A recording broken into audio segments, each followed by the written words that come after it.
गोपियों का प्रेम कैसा है? व्याकरण में एक प्रश्मयी पदी होता है, एक आत्मनेपदी होता है। जो व्याकरण पढ़ते हो जानते होंगे। प्रश्मयी पदी, आत्मनेपदी, उभयपदी। जो आत्मनेपदी वाले हैं वो सिर्फ अपनी चिंता करते हैं, मेरे को आनंद मिले, मुझे सुख मिले, सब कुछ मुझे हो। वो आत्मनेपदी है। छोटा सा बच्चा भले कितना रोता हो, लेकिन उसके पिता को आनंद आता है, अपने दाढ़ी गड़ाता है उसके कपोलों में। भले वो कष्ट में हो बच्चा, लेकिन वो उतना ही खुश होता है उसके। आत्मनेपदी, सिर्फ अपना आनंद दिख रहा है, दूसरे का आनंद नहीं दिख रहा है, दूसरे का कष्ट नहीं दिख रहा है। एक होते हैं उभयपदी, अपना भी देखते हैं और दूसरे को भी देखते हैं, दोनों पदों को देखते हैं। आत्मनेपदी, प्रश्मयीपदी, उनको बोलते हैं उभयपदी। एक होता है प्रश्मयीपदी,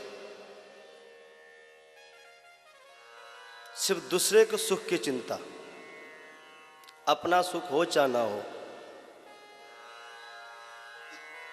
हमारी दशा चाहे कैसी भी हो, लेकिन जिससे हम प्रेम करते हैं या जिससे हम प्रेम करती हैं वो प्रसन्न रहे, वो सुख रहे, वो सुखी रहे, उससे बोलते हैं प्रश्मयीपदी।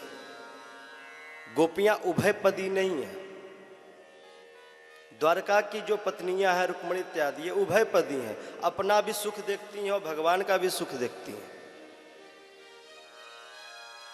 गोपियां आत्मनेपदी नहीं है, अपना सुख नहीं देख रही हैं। गोपियां तो प्रश्मयीपदी हैं, सिर्फ दूसरे को ही सुख देना। गोपियां सोचती हैं अगर हम खोजते हुए और अंदर जाए, क्योंकि अंधेरा हो गया, घना जंगल है,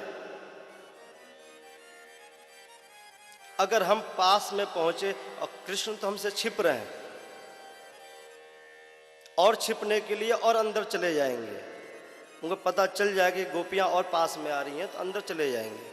अगर ऐसा ना हो कोई जंगली जानवर उनको उन पे वार कर दे, उनको कुछ कष्ट हो। राधा रानी गोपियों को लेकर वापस आ गई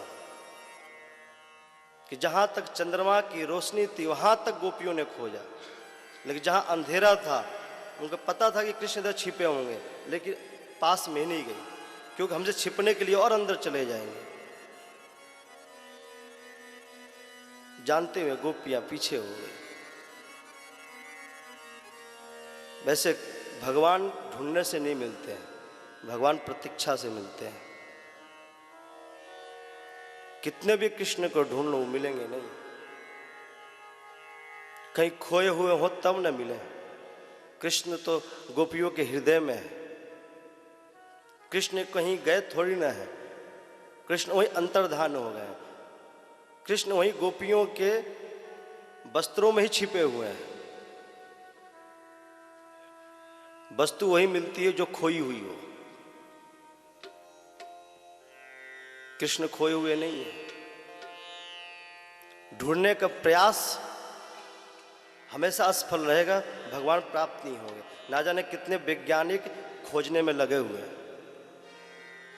परमाणु, अणु, त्रिशेणु तक पहुंच गए, लेकिन उनको भी कुछ मिला नहीं। कितना भी प्रयास कर लें उनको मिलना नहीं है। एक उद्दालक ऋषि थे, अपने पुत्र श्वेतकेतु से कहा, श्वेतकेतु ने प्रश्न किया, पिताजी ब्रह्म क्या है? उन्होंने कहा कि बेटा ऐसा करो, जाके जंगल से एक बीज लेके आओ।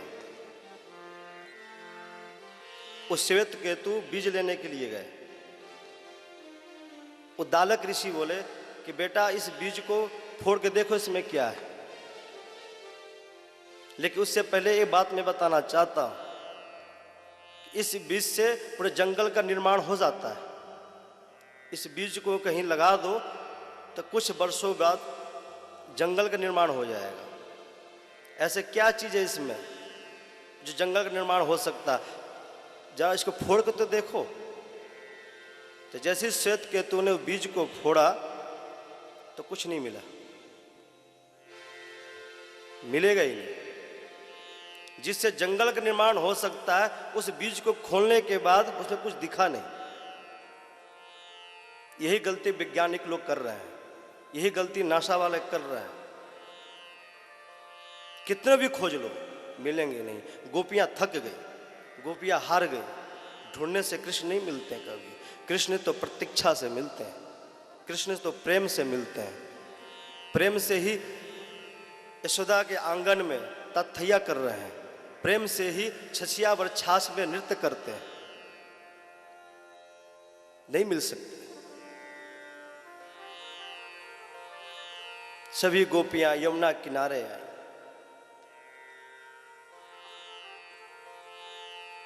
अनंत गोपियां हैं। पूरी सृष्टि में एक ऐसा गीत है जिसके मुकाबले कोई गीत नहीं है।